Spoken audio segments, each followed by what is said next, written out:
Hey there, Cinemaster fans! Hope you're ready for some movie magic. Jumanji! Let's dive right in.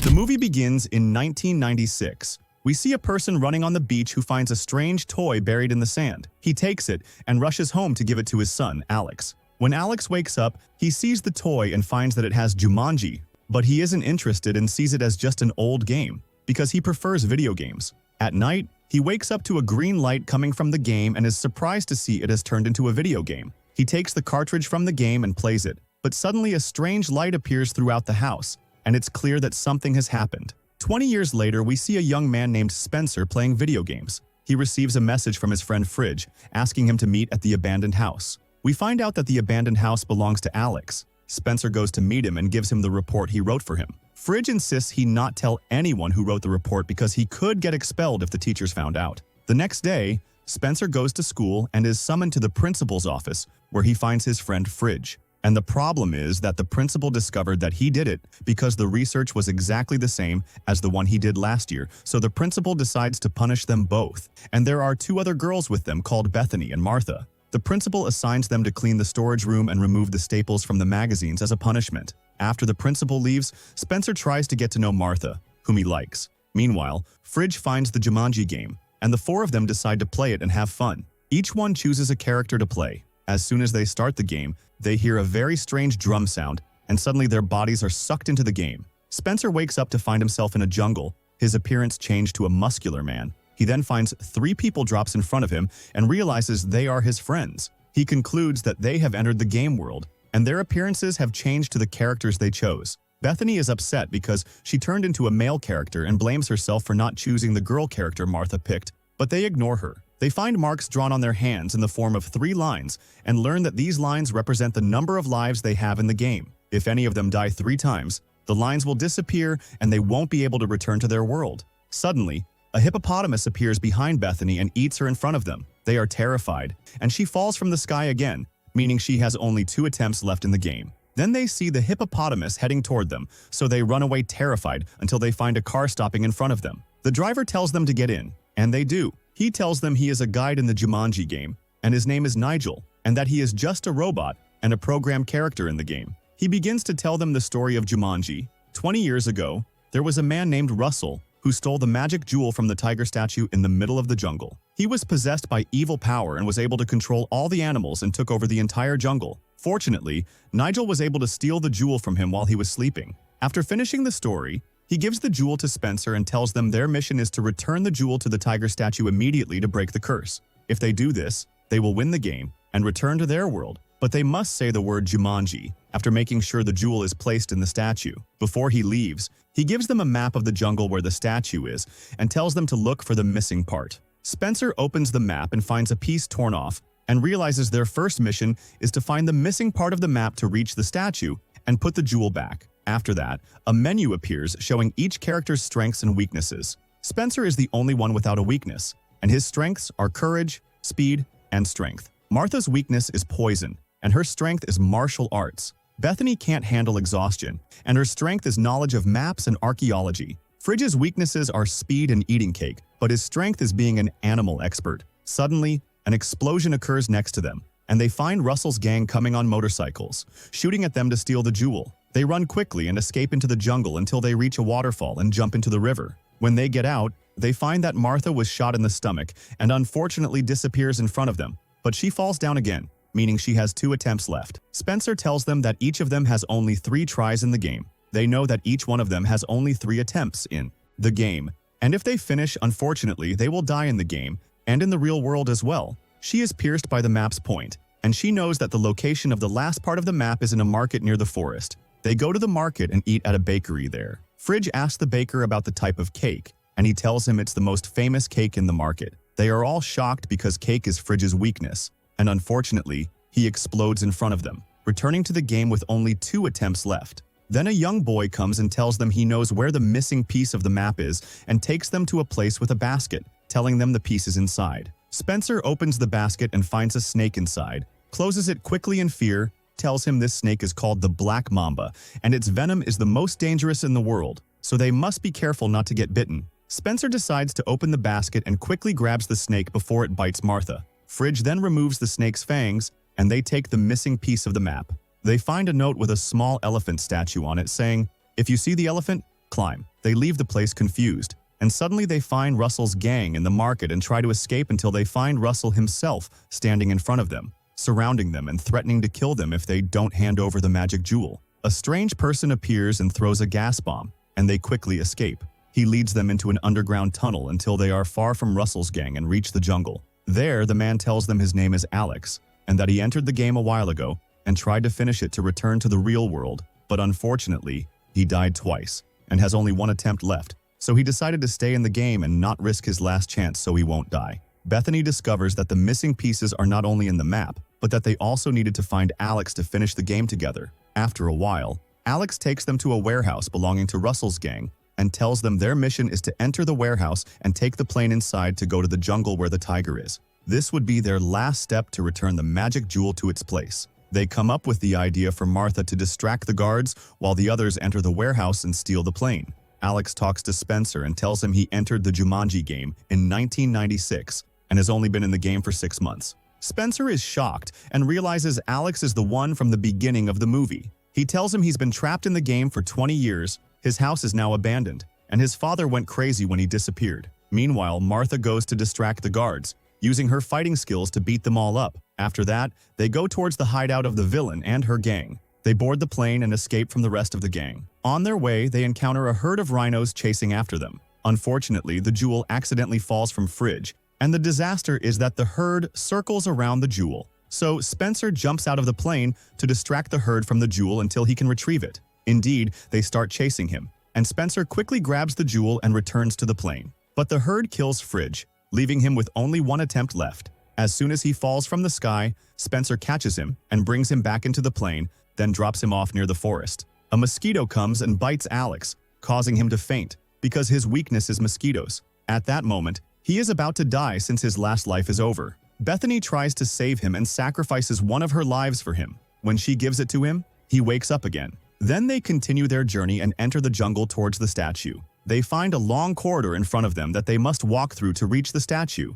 As soon as Spencer grabs the jewel, the whole corridor lights up before him and he feels that it is a trap. Bethany spots a giant elephant statue and remembers the message from the missing piece, which said, "If you see the elephant, climb it." Spencer understands that they need to walk through the channel. He is killed, then comes back to life with only one attempt left. Suddenly, they find Russell's gang approaching, so the 5 of them split up to distract them until Spencer reaches the statue and places the jewel. He sees Martha hanging from the motorcycle of one of the gang members. He knocks him out, takes the motorcycle, and continues towards the statue until he finds Russell holding Bethany, threatening to kill her if he doesn't hand over the jewel. Fridge arrives riding an elephant and shouts, "The jewel is with me," but the elephant moves, and the jewel falls far away. Martha starts talking to Spencer, telling him, "Go climb the statue." She searches for the jewel and finds it among many snakes. She goes to take it, but finds Russell in front of her, who tells her, "Give me the jewel, or I'll kill you." She gets the idea to sacrifice herself, letting the snake bite her, because that's her weakness. She dies and falls from the sky holding the jewel, quickly handing it to Spencer, who is standing at the top of the statue. Spencer places the jewel in its place, and the 5 of them say the word Jumanji. They win the game, and Russell disappears completely. After a while, Nigel, the game guide, comes and congratulates them for winning, starts to say goodbye, and returns them to their world. When they return, they find themselves in the school storage room except for Alex. They go to his abandoned house and are surprised to find it new and not abandoned at all. They see Alex getting out of a car and he recognizes them. He tells them that the game returned him to the time he disappeared in 1996. He got married and had children, and he hasn't forgotten that Bethany was the one who saved him in the game. This means that the Jumanji game fixed the events that happened over the past 20 years. They all return to their normal lives and become closer to each other, take the game, and destroy it to get rid of it forever. A young man named Spencer working at a supermarket. He seems upset because he has felt lonely ever since he broke up with his girlfriend Martha.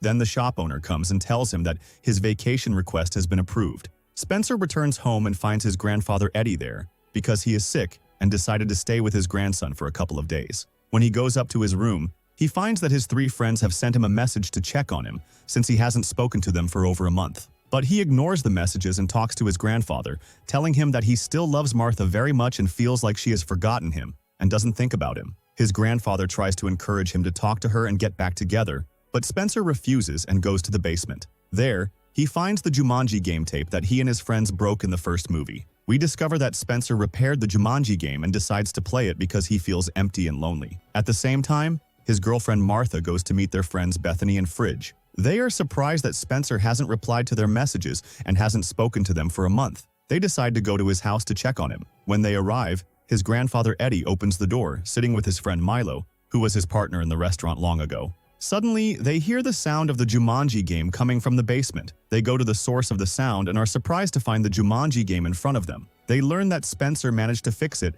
and entered the game, which shocks all of them, and they hesitate to go back into the game. Fridge refuses because he knows if he dies in the game, he won't be able to return to the real world. However, Martha calms him and tries to convince him to enter the game to save their friend. They are forced to listen to her and start the game. Suddenly, they all get sucked into the game without choosing their characters, and all of them enter except for Bethany, who doesn't understand why she didn't go in with them. When Martha enters the game, she is surprised that Eddie, Spencer's grandfather, entered with them and took the character of Dr. Bravestone, Spencer's avatar from the first movie. Also, his friend Milo took the character of Frank, the zoologist. Then Fridge arrives as the cartographer and archaeologist. He explains to them that this game is very dangerous and they must win. Otherwise, they won't be able to return to the real world. He tells them that the most important thing now is to find Spencer and figure out their mission so they can win the game and get out. Suddenly, a wild river horse attacks Milo, but Martha saves him at the last moment. Then they hear the sound of a plane,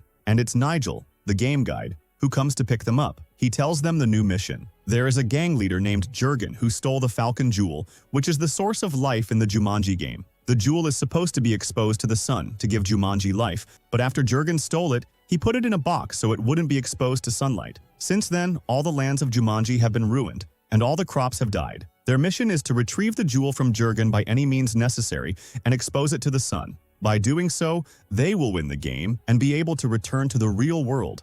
Nigel gives them the map and drops them in the desert to start their mission. They begin to see old cars around them, and Fridge opens the map to find the location of signs written on it that they must follow the flame to reach the fruit of the desert.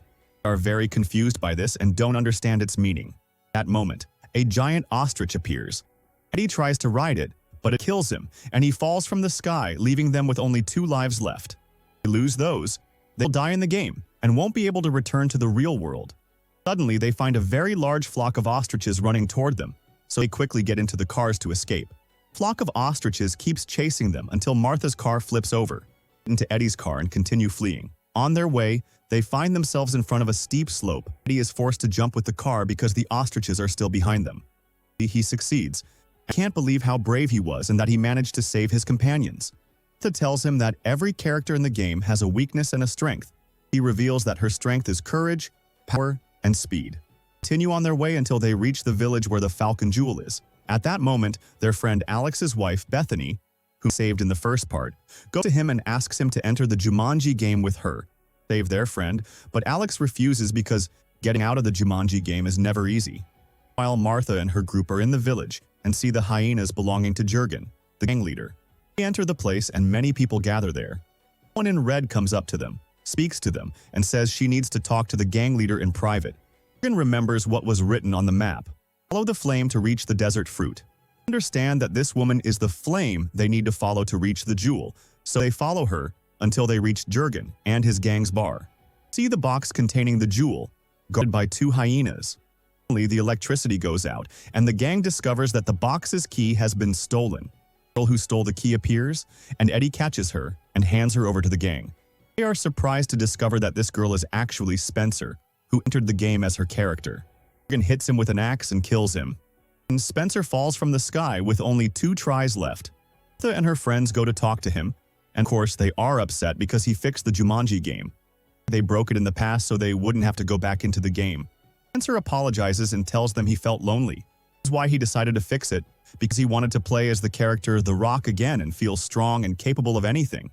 At that moment, the woman in red approaches Eddie and tells him he must take the jewel to the gang's headquarters as soon as possible because Jurgen is about to make a deal with 2 brothers called the Kababik brothers. He will give them the Falcon Jewel in exchange for an army and lots of weapons so he can take over all the villages in Jumanji City. After the woman leaves, Martha and Fridge follow her until they reach a place with a magical lake. They find the desert fruit marked on the map. Martha jumps toward the tree and takes the fruit, but she falls into the lake. Fridge tries to help her and pulls her out of the water. The surprise is that as soon as he grabs her hand, their characters switch, and they don't know how it happened. At that point, Eddie fights the gang alone and defeats them all. Spencer is in the barn, trying to steal the camels so they can escape and go to Jurgen's headquarters. Back to Fridge, who is happy to have switched characters with Martha because she is strong. He keeps doing fighting moves. When Martha goes to grab his hand, they return to their original characters. They realize that this lake swaps characters as soon as they touch each other's hands. They decide to take the desert fruit and leave the place. Suddenly, Eddie is surprised to find the gang leader coming to take revenge on him for what he did to his men. He enters the barn where Spencer is, and they ride the camels and escape quickly. When they meet up with the rest of their friends, the gang leader launches a rocket at them and kills them. But they return to the game again. They continue on the camels to Jurgen's headquarters. On the way, Eddie argues with Milo because he's upset that he ended their partnership long ago and sold their restaurant. Eddie throws him far away and die. When Milo comes back to life, they continue their journey until they reach a place with many bridges that they must cross. They all jump onto the first bridge and start to cross, but suddenly a whole troop of wild monkeys appears and chases them. Martha jumps onto the wrong bridge, and one of the monkeys knocks her off. When she returns to the game, she has only one try left. They all keep running and finally reach the other side after another struggle. But unfortunately, the monkeys keep chasing them and surround them. At that moment, their friend Alex arrives on horseback to save them. The monkeys are afraid of the horse and run away. Alex tells them that Bethany convinced him to enter the Jumanji game to help them get out. He tells them that Bethany is the horse with him. After a while, he talks to Eddie alone and learns that Eddie ended the partnership because he was sick with cancer and close to dying. He didn't want to tell him so he wouldn't upset him. Eddie apologizes, and they become friends again. When everyone gathers, they see the magical lake that swaps characters, so they all go into it and switch characters. Spencer returns to the character The Rock from the first part. Eddie takes his old character, and Milo becomes the horse. After that, they enter the cave and light a fire to rest. Eddie goes out to check on Milo and is shocked to find that Jurgen's gang took him because they thought he was a horse. Eddie tries to stop them, but they kidnap him too. Alex sees them and tells the group what happened. They learn that the gang took Eddie to Jurgen's headquarters, while Milo is in the barn. Spencer suggests they split into teams to rescue them, and reminds everyone that each of them has only one try left, so they must cooperate, so no one dies. Alex, Bethany, and Fridge go to the headquarters gate and try to enter with the gang members. When Fridge and Bethany get in, the guards stop them and ask who they are. They lie and say they are the Kababik brothers, who are supposed to make the deal with Jurgen. The guards believe them and let them in. Meanwhile, Martha and Spencer are trying to climb the icy mountain to reach Eddie and the Falcon Jewel. At the same time, Alex reaches the barn where Milo is and accidentally steps on a trap, losing 2 of his lives, but in the end, he reaches Milo and saves him. At the same time, Spencer and Martha reach Eddie and rescue him. Eddie tells them he saw the box containing the Falcon Jewel, so they go there and try to open it, but are surprised to find the jewel is not inside. Meanwhile, Fridge and Bethany talk to Jurgen, pretending to be the Kababik brothers. He starts asking them about their sister, whom he's supposed to marry. They notice that he's wearing the jewel around his neck and start to get nervous until Martha arrives and says she's their sister. He calls her to come and take the jewel from him because they agreed that he would give it to her before they got married. When she gets close to him, his assistant comes and tells him that these are not the Kababik brothers, and that these are people who came to steal the Falcon Jewel. Suddenly, Spencer comes in and goes to hit Jurgen to take the jewel from him, but Jurgen is stronger than him and throws him far away. As soon as he sees the desert fruit with Spencer,